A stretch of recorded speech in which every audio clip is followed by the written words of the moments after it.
Time now for Guarantee of the Game, presented by AT&T. Massive playoff stakes on the line in Eugene, Oregon today. And with the win, Oregon improves their playoff chances to over 90%, while USC and Lincoln Riley see their chances dwindle to less than 1% now with 3 losses on the year. Let's start on the winning side of this things, guys, and then we'll deal with Lincoln Riley in just a second in USC. As much as we try to complicate this game, the equation for success is very foundational.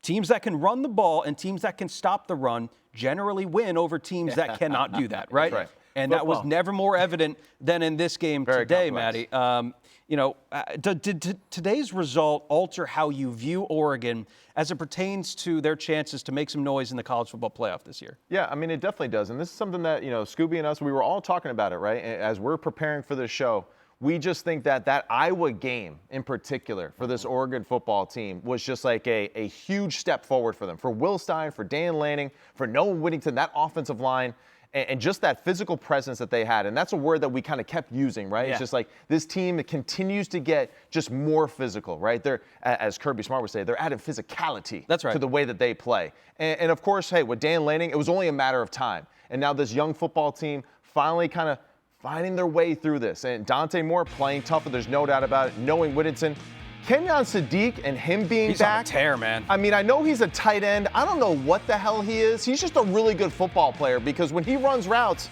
it doesn't look like a tight end. Jordan Davison also ran extremely effective today. But Kenyon Sadiq being healthy with those running back tandems and just how Will Stein's calling plays right now, very impressive for Oregon. They are absolutely getting tougher and tougher each week with this young team. Yeah, it was a great performance from Oregon, and I'm gonna jump on your point right there because the physicality of this team was clear and evident. The way that they were able to enforce their will. Noah Whittington was running the ball hard. Yep. There were a couple of runs that he had that would have me on the defensive end thinking twice about trying to tackle him the next time because he's really that physical. He was punishing people for trying to tackle him. I mean, they did it at all 3 phases of the game with the way that they played. And then Malik Benson, the 85-yard punt return, huge. Yeah. And then not only that, he was able to add in the passing game 4 catches for 67 yards as well. I think for this Oregon team, they performed at a very high level in this game, and they were in trouble a couple times with their turnovers, and I look over to their penalties as well. So they had a lot of forced errors that they could have prevented themselves, and the turning the ball over on fumbling snaps and all those different things. This is a young football team,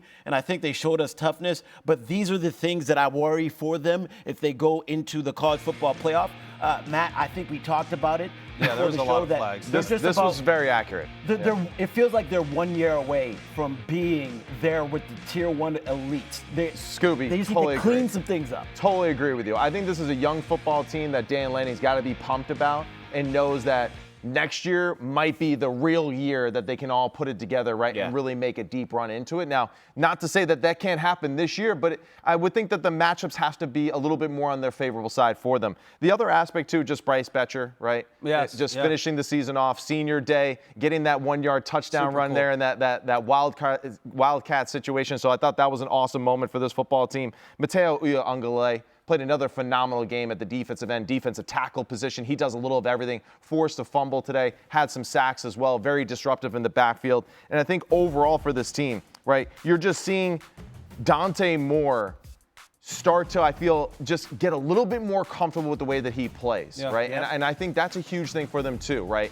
He still, to me, is kind of playing that like, I'm the young guy, I'm not really, and now it's like, all right, dude, you're the guy. It's your team. Right. Take over and control the football team. I feel like he's still kind of like, yeah, I'm just, I'm a good soldier and all. No, you're the lieutenant commander of this team. Take over on the offensive side. And not only that, they had a lot of injuries on the offensive side of the ball. Yeah. Right?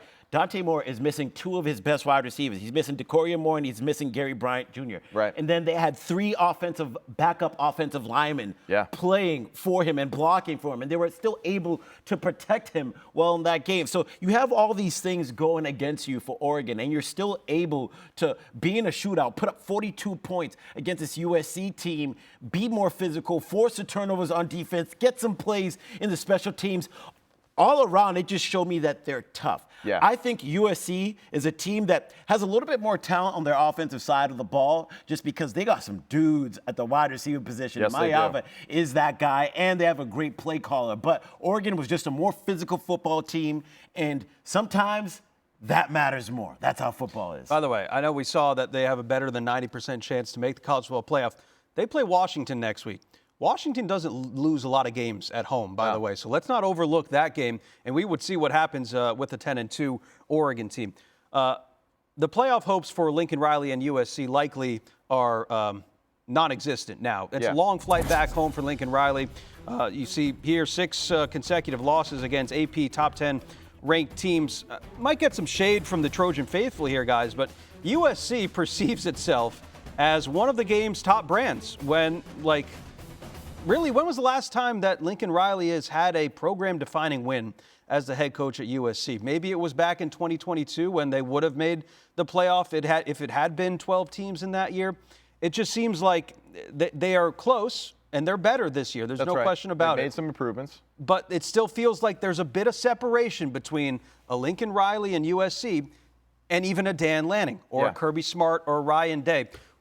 What is that difference, Maddie, if you could pinpoint it? I think I'm going to go more towards the defensive side of the football for this team right at the moment. Now, there's a problem. D'Anton Lynn, he's absolutely done a phenomenal job, right? The improvements from last year to this year are noticeable, but you still see that they're lacking just overall depth and size, right? And physicality, especially in the trenches. And I think that's why Oregon continued to lean into their running attack. Now, on the other side of it, the offense is built and ready to go. You know, I think Jaden Mageza, very similar to Dante Moore, just more experience, more just being comfortable as the leader of the football team. But you got guys like Mekhi Lemon, who might be one of the best receivers in the country this year. Jacoby Lane played phenomenal. Tanook Hines had a really good day today for them on the offense. King Miller struggled today, but has had a good season. So they got the offense set. Even guys like Zachariah Branch and Deuce Robinson, guys that are playing for other teams right now. So they know how to recruit the offensive side. I think it's only a matter of time before they start to get some more dudes on the defensive side. Yeah, and if they beat UCLA next week, they would get back to 10 wins. And that would be consecutive season that they've been able to do that. And remember, they were 7-6, right? So, excuse me, they're not consecutive 10-win seasons, but they're getting to 10-win seasons after they were 7-6 last year. Correct. Gotcha. Okay, that's what I was trying to say. And then if this was 2022, you think back to their record, they were 11-1. They would have made the college football playoff. So I say that all to say this, that Lincoln Riley, yes, you are a part of a team that should be regarded higher in the college football world, but it hasn't been all bad when you consider where USC was before. I think expectations are continuing to rise, and you're asking the question when, if not now, and they continue to just get close. But if you're a USC fan, is this good enough for you, or is it not? Well, and just like one last thought on this too. Let's remind ourselves too that when Lincoln Riley took the USC job, he took the USC job thinking that it's USC in the Pac-12. And I do think there has been an adjustment as far as just the guys that they're recruiting, the style in which they play consistently on a week-in, week-out basis in the Big Ten. And that's why I feel like the defense is not quite up to that Big Ten standard yet as far as the physical aspect of it, like you're talking about with Oregon. So I think we're getting there now for him to reshape that football team that actually fits the conference they're currently found in. I could politely push back and say Dan Lanning had kind of the same situation, though, right? Totally at Oregon. agree. And he's been able to get that physicality. Two different schools of thought, though. Dan Lanning didn't come from that school of thought that Lincoln Riley came from, right? He came from an SEC mindset. He was building his program out there to be that way. So I would say just a different way of philosophy football-wise for Lincoln to adjust Brought to. that SEC over to the Big Ten. It's a great point. By the way, USC fans, I got a nugget you're not going to like. Through the first 51 games, Lincoln Riley has the exact same record as Clay Helton. So we'll leave it at that. Wow. Leave it at that. You really made that like a mic drop moment right there. That was I did. Cool, man. Sorry, USC fans. You want this, you got that.